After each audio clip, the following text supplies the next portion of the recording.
Am I the antagonist for asking a neighbor to park closer to his own house? We live in a townhouse that is situated on the first row out of 9 rows of townhouses. Both sides of our townhouse have entrances. The road on one side has parking available on both sides, along with a larger parking lot attached to it around rows 5, 6. However, the road on our side only has parking available on one side. In our row, we only have a total of 5 parking spots for 7 houses. Among these houses, there are 3 families, including ours, with small children, a woman who is on disability due to back issues, and 3 elderly individuals. In total, we have 6 cars for these 5 parking spots. As a result, someone always has to park about 500 meters away in a gravel overflow parking lot. Around a year ago, our postman moved into our complex and specifically chose to park his car by our row. 1. Due to his work schedule, he starts and finishes early, making it easy for him to grab one of the available parking spots. All the neighbors in our row constantly speculate on the reasons behind his decision to park so far from his own house, especially when there are plenty of spots available near the larger parking lot. Some believe he does it to smoke a cigarette on the way home. Some think he wants to get more steps in, while others believe he simply wants to be as close to the exit as possible. The resident board has requested everyone to park as close to their own house as possible and has even distributed a map indicating where each row should park. However, they are unable to enforce this rule as there's no officially assigned parking. One neighbor has already brought up the rule to the postman, but he ignored it. The other day, when I was pulling into our row right behind him, he took the last available spot. I had my kids, bags from daycare, a stroller, and a box to carry in, which forced me to park at the gravel lot and make multiple trips while carrying everything. This has become a recurring inconvenience. I noticed him walking towards his car while I was taking out the trash, so I finally decided to ask him why he prefers parking so far from his own house. I mentioned that all the neighbors on our row constantly wonder and discuss it, especially since it inconveniences the rest of us, especially our disabled neighbor. He reacted angrily, claiming that he has the right to park wherever he wants. I explained that while he technically has that right, the resident board has requested us to avoid such behavior, and it is inconsiderate towards us since we have fewer parking spaces than the other rows. In response, he called me a lazy asshole for not wanting to park half a kilometer away from my house. I expressed my confusion about why all of us should have to park further from our homes just because he prefers to park further from his own. After the confrontation, he made an angry post on the Facebook group. One of my neighbors believes I shouldn't have confronted him, especially because he is our postman, while the others are grateful that I addressed the issue. Now I'm unsure whether I should have kept my mouth shut. It is understandable that you confronted the postman as his parking habit inconveniences everyone in your row, including a disabled neighbor. The request from the resident board should be respected, especially in such a limited parking situation. The fact that he reacted angrily and insulted you shows that he is not considering the needs of others. Your confrontation might have been necessary to address the issue, and it seems that most of your neighbors are grateful for your actions. Am I the antagonist for asking my brother's wife if she's still on Tinder? My 19-year-old female brother, Alec, 27-year-old male, has been dating his girlfriend, Kate, 27-year-old female, for the past 3 years. He has openly expressed his opinion that he does not see himself marrying this girl for a few reasons. He does not feel the relationship is equal. She does not contribute financially, nor does she do any housekeeping. She relies on him for everything, and to this day actively cheats on him via Tinder. Kate and Alec met on Tinder. She's bisexual and my brother is straight. We met her for the first time about a year into their relationship. My parents and I had a bad vibe from her from the start. She made comments to me about him, saying how he doesn't give her any attention, and she even went as far as to say, "We should totally go shopping. Alec will pay for it." I felt extremely uncomfortable and thought maybe she's using him for his money. I told my parents about this and they were appalled. We all made an effort to be nice to her and make her feel welcome despite this. However, my parents spoke to my brother privately and advised him to talk to Kate about this. My brother said he wasn't worried about it since he wouldn't be marrying her. Their relationship continued with Kate inviting herself along on our summer vacation, expecting Alec to cover everything. She was not working and refused to get a job because she preferred to stay at home. My brother put his foot down and said she couldn't come unless she got a job and covered her portion. She complained and whined, but she eventually did. While on our vacation, we were all wandering around this jewelry store and she comes over to me and says, "You know, I need the female energy in my relationship. That's why I'm on Tinder sexting women. Oh, but don't worry, we never meet up and do anything." And Alec knows about it. When I tell you I was shocked, I wanted to tell my brother, but my parents said to hold off, so I did.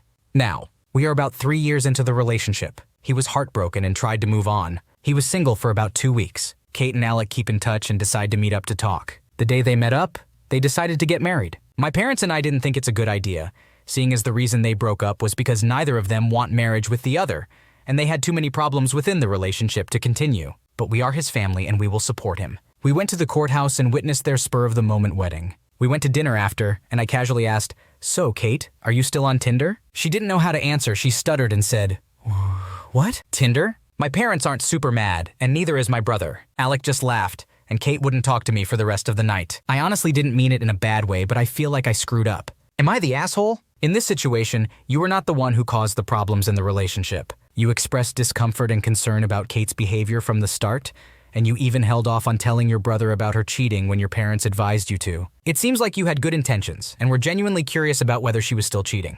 However, it's important to consider the potential consequences of your actions. While you may not have intended to upset Kate, she clearly felt uncomfortable after your question. It might have been better to address the issue privately or in a more sensitive manner. Nevertheless, it doesn't make you the a-hole for asking a question that exposed her deceitful behavior. Am I the antagonist for going back on an offer to treat my girlfriend and her sister to dinner? My girlfriend's sister recently visited the city, and we had plans to have dinner together. This was the first time I was meeting her, and she had never been to the city before, so I gave her the freedom to choose where we would eat, and I offered to treat everyone. However, just as we were about to leave, I discovered that the restaurant she had reserved was incredibly expensive, averaging nearly $1,000 per person. I thought the priciest places around here cost around $100 per person or a couple hundred at most. Spending so much on just one meal seemed unreasonable, so I declined. We couldn't find another upscale restaurant reservation at that point, so we ended up going to a more affordable restaurant that my girlfriend and I had previously enjoyed. We still had a great dinner, but the situation did create some awkwardness. After her sister left, my girlfriend became distant and withdrew. When I tried to talk to her about it, she accused me of being stingy and embarrassing her. She said her sister really wanted to go to that restaurant and was disappointed that we didn't get to. According to her, spending $1,000 on dinner for someone of my salary is equivalent to a regular person spending $100 on a special occasion, and in my case, that's accurate. I'm fortunate to have a job in the tech industry that pays in the low to mid six figures. However, I grew up in a solid middle-class family, and $3,000 is still a substantial amount of money to me. It seems excessive to spend that much on a single meal, even if I can technically afford it. I have noticed that my girlfriend and I have different perspectives on money. Her family didn't have much when she was growing up, so she sometimes goes to great lengths to save money, such as taking multiple buses instead of spending $20 on a taxi to get to the airport, even if it means arriving significantly later. On the other hand, she occasionally spends all her available money in one go instead of saving it. I've tried to help her improve her financial literacy, and she has helped me recognize the privileges I had growing up. However, now I'm questioning whether I should have just gone along with it and paid the $3,000. Am I the asshole for ruining our night and making a bad first impression? You are not the asshole in this situation. You made an effort to make your girlfriend's sister feel welcome by allowing her to choose the restaurant. It was only at the last minute that you discovered the exorbitant prices at the chosen restaurant. It is completely understandable that you felt uncomfortable spending such a large amount of money on a single dinner, regardless of your salary. Your girlfriend's reaction seems to have been driven by her disappointment in not being able to go to the expensive restaurant rather than your actual actions. It is important to note that you have different understandings of money due to your differing backgrounds. It is unreasonable for her to expect you to completely disregard your financial boundaries for a single dinner. It would have been more helpful if she had communicated her sister's desire beforehand or discussed the potential cost. Furthermore, it is unfair for your girlfriend to accuse you of embarrassing her. You made a responsible decision based on your financial situation, which should be respected. It is crucial for couples to have open and understanding conversations about finances to ensure a healthy relationship. Am I the antagonist for ruining my wife's friendship? My wife, who is 34 years old, and her friend have been friends since high school. They are very close, and her friend even served as a bridesmaid at our wedding. Recently, another friend invited them to go to Italy to their family's vineyard, while their family went to Spain for the month. The accommodations were free, but they would have to cover the expenses for the flight and food. They went on this trip for 2 weeks. I was not aware of this trip until a month before it was supposed to happen, despite them booking it 2 months earlier. In the meantime, I lost my job and had to find a new one that pays about half of what I used to make, from $120K to $66K. My wife only has cashier experience and makes very little money, making it not worth it for her to work, especially since we have 2 young children, ages 4 and 1. My wife isn't the best at managing money and agreed to the trip without discussing it with me. After saying yes to the trip and with her friends already booking the tickets, she had to beg her mom, who lives in another city, to take care of the kids while we were away, since I had to work and couldn't be there for them. I was extremely upset about this situation, but I eventually allowed her to go on the trip since it was too late to cancel, and I knew she had been struggling with depression since the birth of our second child. She asked her friend to cover the cost of the flight and promised to pay her back later. We knew that paying her back would be difficult, but the flight was non-refundable anyway. When my wife returned from the trip, she was very happy, until her friend asked for the money for the flights. My wife had spent $1,400 on the trip, not including the flight, and her friend wanted the $1,200 that she had charged on her credit card for the flight. We only had $300 left in our account and already had credit card debt. We are even considering downsizing to an apartment from our house, but it's proving difficult because landlords are hesitant to rent to families with children. It's a frustrating situation, but I told my wife that we can't pay her friend back until I find a better job. It's been 3 months since the trip, and her friend is getting angry because my wife promised to pay her back, but we simply don't have the money. It's not as if her friend desperately needs the money either, as she already makes 6 figures and owns a house. I told my wife that we lack the funds to pay her back, and she will have to explain the situation to her friend. Clearly, they did not have a successful conversation, as her friend has now blocked her and has been telling their other friends about my wife's refusal to repay her. My wife is upset and blames me for losing my job.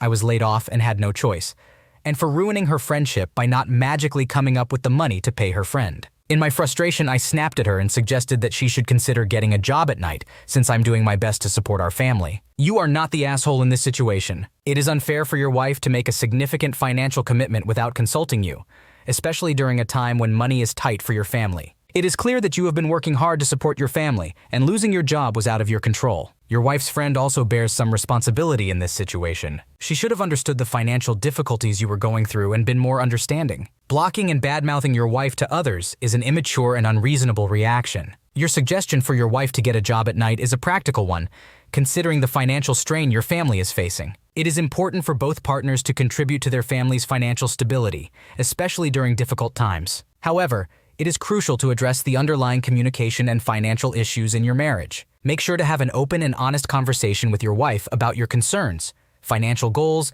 and expectations moving forward. Seek professional help if needed to resolve the conflict and improve your financial situation. Am I the antagonist for showing my mom the letter my sister wrote to me before she died? I, a 16-year-old male, lost my sister Birdie last year. Birdie was 20 years old when she passed away due to cancer, which she had been diagnosed with a year prior. Knowing she was dying, Birdie made a will for her few possessions, which mostly consisted of sentimental childhood items such as old stuffed animals and a necklace our dad had bought her. It wasn't much, but she left everything to me and also wrote a letter before her death. However, I was the only one who inherited anything from Birdie. Our paternal grandparents were entrusted to take care of everything until I turned 18 or moved out of Mom's house. The issue is that my mom has other children. Both Birdie and I lost our dad when we were young, and Mom remarried. None of us particularly liked Mom's husband, and when she had more kids, we didn't feel the same connection to them as we did to each other. Birdie was more vocal about it while I remained silent. Primarily, I didn't want to argue with Mom or hurt anyone's feelings. But Birdie and Mom never really got along, and their relationship deteriorated after Dad's death and Mom's remarriage. The fact that Birdie didn't leave anything for our half-siblings and didn't even write them a goodbye letter upset Mom and the other kids. They wanted to understand why Birdie wrote to me and left me her belongings, but excluded them. They even wanted to read my letter, but I declined. This led to a heated argument with Mom, who demanded to know why Birdie left nothing for the rest of the family and why, even when aware of her impending death, she couldn't bring herself to acknowledge the other kids and bid them a small farewell. I showed Mom the letter because Birdie expressed her emotions and mentioned things we discussed in private. I knew it would be difficult for Mom to read. Birdie made it clear that she never loved or cared about the other kids, and wanted me to understand that she didn't want them to have anything. However, she mentioned that if I ever felt differently and grew to love them, I could give them something of hers without her being upset. Mom read the entire letter, perhaps even multiple times, and then asked me why I had shown it to her and what I intended to do with it. She was so furious that she was visibly shaking, and she told me never to show it to my half-siblings, despite me already declining their request to read it.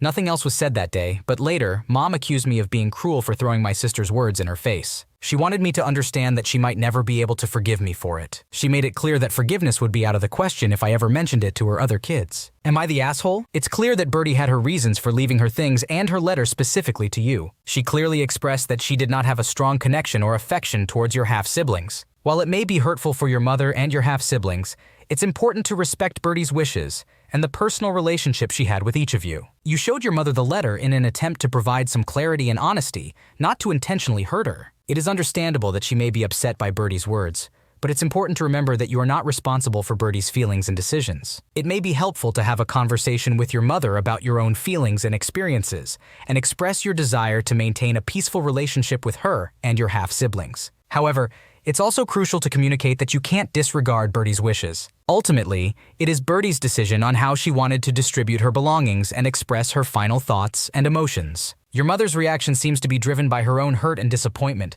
but it is unfair for her to ask you to keep the contents of Birdie's letter a secret from your half-siblings. It's important to prioritize your own emotional well-being in this situation, and to navigate the complexities of family dynamics with empathy and understanding.